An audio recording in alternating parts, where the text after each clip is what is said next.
بسم اللہ الرحمن الرحیم۔ اس کا باپ ماں کو مارے جا رہا تھا اور ماں خاموشی سے مار کھائے جا رہی تھی۔ عنایا ساتھ والے کمرے میں بیٹھی پڑھ رہی تھی۔ اس کے لیے سب کوئی نئی بات نہیں تھی۔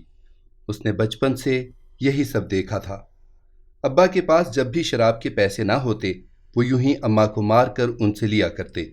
ہاں، پہلے اور اب میں فرق صرف اتنا تھا کہ پہلے اماں ابا سے مار کھاتے مزاحمت کی ناکام کوششیں کرتی اور بعد میں دیر تک روتے ہوئے اپنی قسمت کو کوستی۔ اب اماں خاموشی سے مار کھاتیں اور جا کر سو جاتیں۔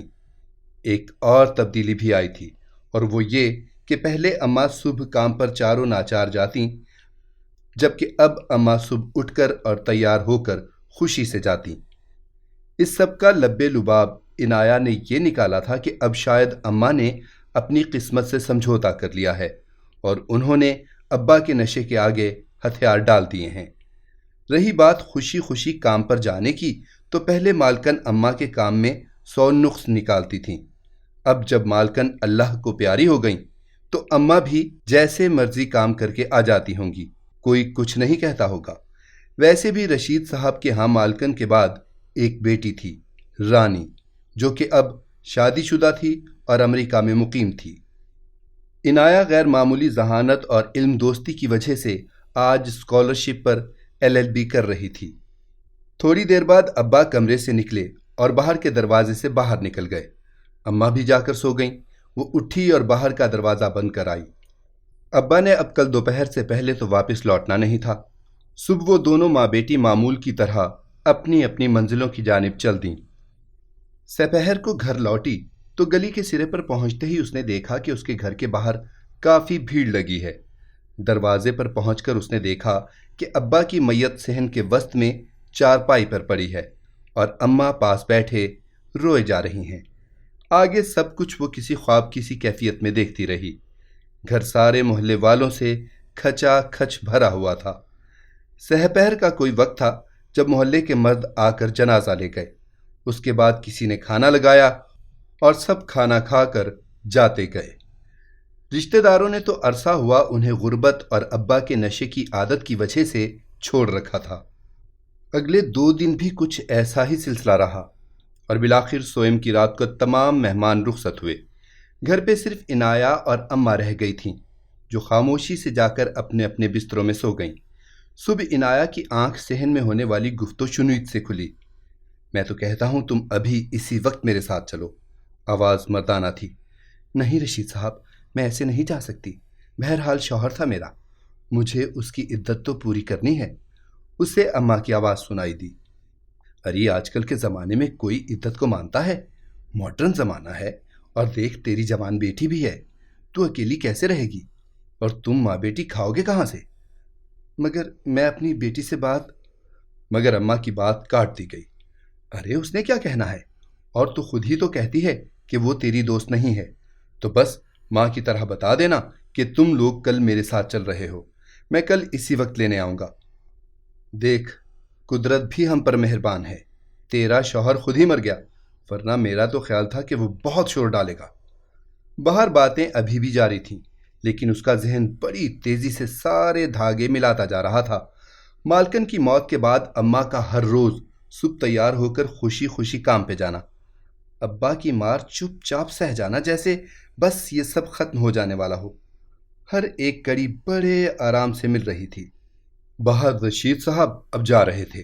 ان کے چلے جانے کی کافی دیر بعد عنایا منہ ہاتھ دھو کر صحن میں آئی تو اماں ناشتہ بنا رہی تھیں۔ اماں نے گرم چائے اور روٹی اس کے سامنے رکھی۔ صبح صاحب آئے تھے، اماں اسے دیکھتے ہوئے بولی۔ وہ چاہ رہے تھے کہ ہم ان کے گھر چلے جائیں۔ اصل میں وہاں کا سارا کام تو میں ہی کرتی ہوں، مالکن بھی نہیں ہے، اور صاحب کہہ رہے تھے کہ آج کل کے زمانے میں ایماندار لوگ نہیں ملتے، تو وہ اتنی جلدی کسی اور کو کام پہ رکھ بھی نہیں سکتے۔ عنایا خاموشی سے کھاتی رہی، بنا کوئی تاثر دیے۔ اور دیکھ، ہم 2 اکیلی عورتیں ایسے رہ بھی تو نہیں سکتی نا؟ اور تمہاری عدت اماں؟ اس نے نوالا لیتے ہوئے ماں کی طرف دیکھا۔ ارے وہ تو میں صاحب کے گھر پہ بھی پوری کر سکتی ہوں، لیکن اتنا عرصہ ہم اکیلے تو نہیں رہ سکتے نا؟ وہ کہنا چاہتی تھی کہ ابا کے ہونے یا نہ ہونے سے کیا فرق پڑتا ہے، ابا تو اپنی زندگی میں بھی ہفتوں ہفتوں گھر نہیں آتا تھا، مگر بولی کچھ نہیں۔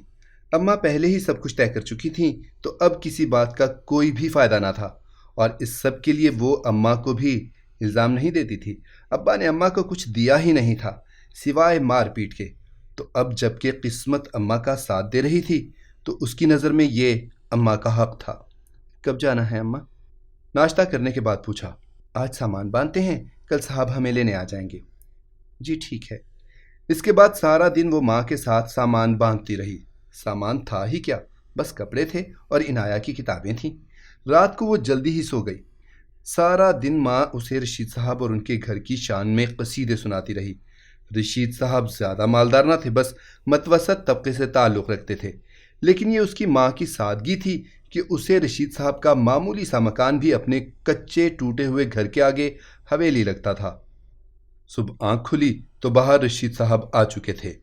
اماں ان کے ساتھ مل کر خوشی خوشی سامان ان کی گاڑی میں رکھوا رہی تھیں۔ محلے والوں کو بھی اماں نے وہی کہانی سنائی تھی جو اسے سنائی تھی۔ سارے محلے کے بچے گاڑی کے ارد گرد جمع تھے۔ ان کے علاقے میں گاڑیاں شاذ و نادر ہی آتی تھیں۔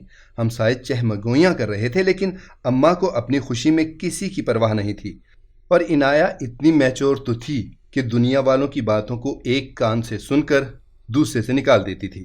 کچھ دیر بعد وہ کچی بستی سے نکل کر ایک متوسط علاقے میں آ گئے۔ رشید صاحب ایک گھر کے آگے گاڑی روک کر باہر نکلے اور چابی سے دروازہ کھولنے لگے۔ اماں سامان اٹھانے لگیں اور عنایہ باہر نکل کر راستوں کو دیکھ کر یہ اندازہ لگا رہی تھی کہ اسے صبح کتنا چل کر اور کہاں کہاں سے گزر کر بس اسٹاپ تک پہنچنا پڑے گا۔ آتے ہوئے وہ یوں بھی راستے دھیان سے یاد کرتے ہوئے آئی تھی۔ وہ اندر آئی تو صاحب اماں اور اس کو کمرے بتانے لگے۔ یہ مہمانوں کا کمرہ ہے تو یہاں پر عنایہ رہ لے گی، اور تم یہاں میرے کمرے کے ساتھ والے کمرے میں رک جانا رشیدہ، کیونکہ تم نے بتایا تھا کہ عنایہ رات دیر تک پڑتی ہے تو تمہیں تکلیف ہوگی۔ جی صاحب ٹھیک ہے۔ یہ کہہ کر اماں خوشی خوشی اپنے کمرے میں چلی گئیں۔ آپ بھی جا کر اپنا کمرہ دیکھاؤ، اور عنایہ جی اچھا کہتے ہوئے چلی گئی۔ کمرہ واقعی بہت اچھا تھا، یا پھر شاید ان کے ٹوٹے پھوٹے کچے مکان سے بہت اچھا تھا۔ عنایہ اپنی ماں کی طرح دولت کے روب میں نہیں آئی تھی۔ آج کے دور میں کچھ بھی مفت نہیں ملتا، ہر چیز کی قیمت چکانی ہوتی ہے، یہ بات وہ جانتی تھی۔ اس لیے یہاں آنے سے پہلے اور بعد میں بھی وہ ہر چیز کا بغور مشاہدہ کر رہی تھی، اور ایک چیز جو اس نے بہت محسوس کی تھی کہ رشید صاحب اسے بہت گھور کر دیکھتے تھے۔ اللہ تعالیٰ نے ہر عورت میں یہ صلاحیت رکھی ہے کہ وہ اپنی طرف آنے والی نظروں کو بخوبی پرکھ سکتی ہے، اور عنایہ کو ان کی نظروں سے گھن آتی تھی۔ خیر، شب و روز یوں ہی گزرتے رہے۔ اماں یہاں بہت خوش تھیں۔ سارے گھر کا کام تو وہ پہلے بھی کرتی تھیں، لیکن ایک ملازمہ کی حیثیت سے اب وہ ایک مالکن کی طرح رہنے لگی تھیں۔ عدت پوری ہو جانے کے بعد رشید صاحب اور اماں نے نکاح کر لیا تھا۔ بس سادہ سی تقریب تھی، چند ہی لوگ شریک ہوئے تھے۔ عنایہ نے بھی کوئی اعتراض نہ کیا تھا، البتہ رشید صاحب کی نظروں سے اسے ابھی بھی وحشت ہوتی۔ اماں کو وہ پریشان نہیں کرنا چاہتی تھی، اس لیے وہ شام دیر سے آتی اور اپنے کمرے سے باہر کم ہی نکلتی۔ اماں خوش تھیں، یہ اس کے لیے کافی تھا۔ کچھ یہی حال رانی کا بھی تھا، جو باپ کی خوشی میں خوش تھی۔ عنایہ کی زندگی میں کوئی خاص فرق نہیں آیا تھا، وہ اسی طرح اسکالرشپ پر پڑھ رہی تھی اور اپنا خرچہ خود اٹھاتی۔ دن یوں ہی پر لگا کر اڑتے رہے اور عنایہ پر بہت سارے راز افشاں ہوتے رہے۔ رشید صاحب ان کے لیے مالدار صحیح، لیکن اپنے طبقے میں متوسط تھے۔ دکان پر وہ خود کم ہی جاتے تھے، زیادہ کام ملازم سنبھالتے، اور ملازم ان سے خوش نہیں تھے کیونکہ رشید صاحب انہیں مقررہ وقت پر تنخواہ دیتے، نہ ہی کوئی مراعات۔ غرض وہ ایک سخت اور لالچی آدمی ثابت ہوئے تھے۔ ایک دن رشید صاحب کے کسی دوست کے گھر کوئی تقریب تھی، اور وہ چاہتے تھے کہ اماں کے ساتھ ساتھ عنایہ بھی اس تقریب میں جائے۔ وہ اس کے لیے ایک بہت خوبصورت سا جوڑا بھی لائے تھے اور اسے اچھے سے تیار ہونے کو بھی کہا۔ وہ اپنی تعلیم کے آخری سال میں تھی اور اس طرح کی سرگرمیوں کے لیے اس کے پاس بالکل وقت نہیں تھا، مگر وہ انکار بھی نہیں کر سکتی تھی۔ بہرحال وہ ان کے گھر پر ان کے رحم و کرم پر تھی۔ تقریب بہت شاندار تھی، وہاں کافی مالدار اور دولت مند گھرانوں کے لوگ بھی تھے۔ رشید صاحب اپنی بیوی اور بیٹی کو ہر ایک سے ملواتے رہے۔ عنایہ خوبصورت تھی، بہترین انداز میں تیار ہوئی تھی، اور اوپر سے اس کی پروقار اور پر اعتماد چال سبھی کو بہت پسند آئی۔ جو بھی اس سے ملتا اس کی تعلیم کا پوچھتا اور اس کے اعلیٰ تعلیمی نتائج سے متاثر ہوتا۔ گھر واپس لوٹنے تک اماں خوشی سے نہال ہو گئی تھیں۔ انہوں نے تو کبھی اس کی تعلیم پر توجہ نہ دی تھی، خود ان پڑھ تھیں، مگر عنایہ کے شوق کو دیکھتے ہوئے اسے تعلیم کی اجازت دی تھی۔ غربت اور باپ کے شرابی ہونے کی وجہ سے کبھی اس کا کوئی رشتہ آیا نہ کسی نے شادی کا سوچا، مگر اب جب سب بڑے لوگوں کو ان کی بیٹی اتنی پسند آئی تھی تو ضرور اس میں کوئی خاص بات تو تھی۔ اب وہ عنایہ کے لیے کسی شہزادے کے خواب دیکھنے لگی تھیں۔ غریب گھرانوں میں لڑکیوں کو پڑھایا لکھایا اسی لیے جاتا ہے کہ ان کے اچھے رشتے آئیں، سو وہ بھی اب بیٹی کی رخصتی کے خواب دیکھنے لگی تھیں۔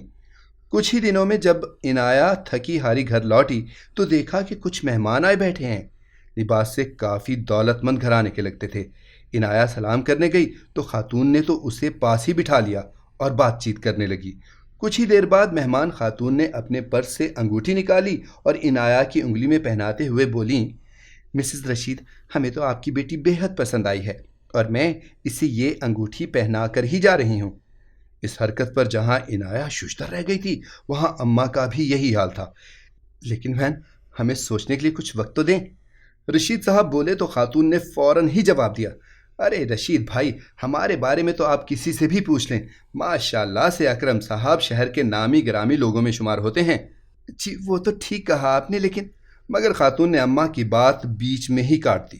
ارے یہ لیکن چھوڑیں بہن، اس ہفتے آ کر آپ لوگ ہمارے گھر کھانا کھائیں اور گھر وغیرہ بھی دیکھ لیں، یہ ہمارے گھر کا پتہ ہے۔ اس ہفتے کی شام ہم آپ کا انتظار کریں گے۔ مجھے تو آپ کی بیٹی اس دن تقریب میں ہی پسند آ گئی تھی، میرا بس چلتا تو وہیں انگوٹھی پہنا دیتی۔ وہ عنایہ کے سر پر ہاتھ پھیرتے ہوئے بولیں اور ساتھ میں ایک کاغذ اماں کو دیا۔ ہفتے والے دن اماں اور رشید صاحب ان کا گھر بھی دیکھ آئے اور کافی خوش ہوئے۔ بڑے لوگ ہیں، جنگل جتنا بڑا گھر ہے ان کا، یہ بڑی بڑی گاڑیاں کھڑی تھیں، کوئی درجن بھر تو ان کے ملازم ہوں گے۔ کھانا بھی وہ میز پر بیٹھ کر کھاتے ہیں، جیسے ڈراموں میں بتاتے ہیں نا، بالکل ویسے۔ اور گھر کا تو پوچھ ہی مت، اتنا بڑا گھر ہے کہ تو کھو ہی جائے گی، راج کرے گی میری بچی، راج۔ اماں وہاں سے آنے کے بعد اسے ایک ایک چیز بتا رہی تھیں اور وہ بس اپنی ماں کی سادگی پر مسکرا رہی تھی جو دولت کے روب میں آ گئی تھیں۔ لڑکے سے ہم نہیں ملے، اس کے ماں باپ کہہ رہے تھے کہ آفس جاتا ہے، رات دیر سے آتا ہے، بہت محنت کرتا ہے بیچارہ۔ میں اور رشید تو اس جمعے کو تیری رخصتی کی تاریخ پکی کرائے ہیں۔ اماں، اس جمعے؟ اسے جیسے جھٹکا لگا تھا۔ اماں میرا آخری سال ہے، مجھے تعلیم تو پوری کر لینے دیں۔ ارے تو بعد میں پڑھی نا، انہوں نے کہا ہے کہ عنایہ جتنا چاہے پڑھے، اصل میں تیرے ہونے والے دولہے موہت کو باہر کے ملک جانا ہے تو وہ شادی کر کے تجھے ساتھ لے جانا چاہتا ہے، اور ہم نے بھی کون سی کوئی تیاری کرنی ہے۔ انہوں نے جہیز لینے سے صاف انکار کر دیا ہے کہ ہمارے پاس اللہ کا دیا سب کچھ ہے، اور ان بڑے لوگوں کا آج کل کوئی نیا فیشن نکلا ہے کہ بارات ولیمہ ایک ہی دن کرنا ہے، تو شادی ہال اور کھانے وغیرہ کا خرچہ بھی وہی کریں گے۔ انہوں نے کہا کہ آپ بیٹی دے رہے ہیں بس کافی ہے۔ دیکھ کتنے اچھے لوگ ہیں نا۔ دونوں جانب سے سب کچھ طے ہو چکا تھا، اس لیے اب مزید بحث کا کوئی فائدہ نہیں تھا، اس لیے عنایہ نے خاموشی سے سر تسلیم خم کر دیا، لیکن اس کی چھٹی حس کہیں کچھ غلط ہونے کی گھنٹی بجا رہی تھی۔ شادی بڑی دھوم دھام سے کی گئی۔ رخصتی کے بعد وہ سسرال میں اس کی پہلی رات تھی۔ وہ اپنے کمرے میں تھی جب موہت کمرے میں داخل ہوا۔ عام سی صورت کا عام سا لڑکا تھا۔ اس نے عنایہ پر کوئی توجہ نہیں دی، کپڑے بدلے اور عجیب سے حلیے میں باہر نکل گیا۔ تھوڑی دیر بعد ساس کمرے میں آئی اور اس کے مقابل بیٹھ کر گویا ہوئی۔ موہت میرا اکلوتا بیٹا ہے، منتوں مرادوں سے پیدا ہوا تھا، سب کا لاڈلا، بس اسی لاڈ پیار نے خراب کر دیا ہے۔ برے دوستوں کی صحبت نے مزید بگاڑ دیا، نشہ کرنے لگا۔ ہم نے لاکھ روکا ٹوکا مگر بے سود۔ موہت کے پاپا سیاست میں آ گئے تو کچھ لوگوں نے باتیں بنائیں کہ آپ کی بیٹی کی تعلیم ختم ہو چکی ہے، اس کی شادی کیوں نہیں کی۔ لوگوں کی باتوں سے بچنے اور موہت کے پاپا کی سیاست کو داغدار ہونے سے بچانے کے لیے ہمیں اس کی شادی کرنی پڑی، اور تم سے بہتر کوئی اور نہیں مل سکتی تھی۔ ہم نے تمہارے سوتیلے باپ کو 50 لاکھ دے کر منہ بند رکھنے کو کہا، اور وہ لالچ انسان بھی کیا۔ وہ شل سی بیٹھی ساری کہانی سن رہی تھی۔ صدمہ اتنا گہرا تھا کہ آنسو بھی نہیں نکلے تھے۔ تم اب کپڑے بدلو اور پرسکون ہو جاؤ۔ تمہارے گھر سے تمہارا ہر تعلق ختم۔ تمہیں اب اس گھر کی بہو ہونے کا رول ادا کرنا ہے۔ ہر آسائش ملے گی، ہر خواہش پوری ہوگی، بس